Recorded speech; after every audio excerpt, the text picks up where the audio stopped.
ফেসবুকের কন্টেন্ট বানাতে বানাতে দুটো কাজ করেছেন, আমি নগদ দেখাচ্ছি। দুটো কাজ করেছেন। একজন কমেডিয়ানকে আলেম বানিয়ে দিয়েছেন আপনারা ট্রল করতে করতেই। একটা হচ্ছে আরেকজন গায়ক অভিনেতাকে এমপি বানাচ্ছিলেন কয়দিন আগে। গান গেত, অভিনয় করত, মেয়েদেরকে নিয়ে নাচতো, হ্যাঁ, নিজেই গান লিখে নিজেই সুর করে, সুরের সারেগামা পা কিছুই নাই, ঠিক আছে, ও নিজেই না আমার গান আমি গাবো, কেউ শুনলে শুনুক না শুনলে নাই। একবার প্রশাসন ধরলো, রবীন্দ্রসঙ্গীত চেঞ্জ করেছো কেন, আবার ইত্যাদি। মানে তাকে নিয়ে এখন বিবিসিতেও কথা হচ্ছে, সুবহানাল্লাহ। মানে এখন বড় বড় পলিটিশিয়ানরাও তাদের মূল্যবান সময় এসব পিছনে নষ্ট করতেছে।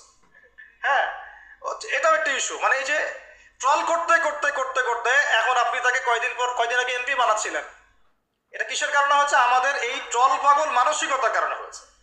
আরেকজনকে কমেডিয়ান, মানুষ ওকে দেখে মজা পেত, যে মন খারাপ, কেউ বলতো ভাই মন খারাপ, ও একটু ওর লেকচার শুনে মনটা ভালো হবে, এইভাবে আর কি দেখতো মানুষ, এভাবে ট্রিট করতো।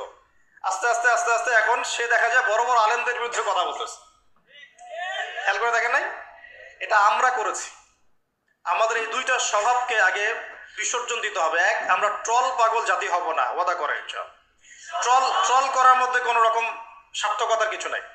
যেটা খারাপ সেটাকে প্রতিহত করতে হবে, যেটা খারাপ সেটাকে প্রতিহত করতে হবে। আর দুই নাম্বার, যেটা ভালো তাকে উৎসাহ দিয়ে এগিয়ে নিতে হবে ইনশাআল্লাহ।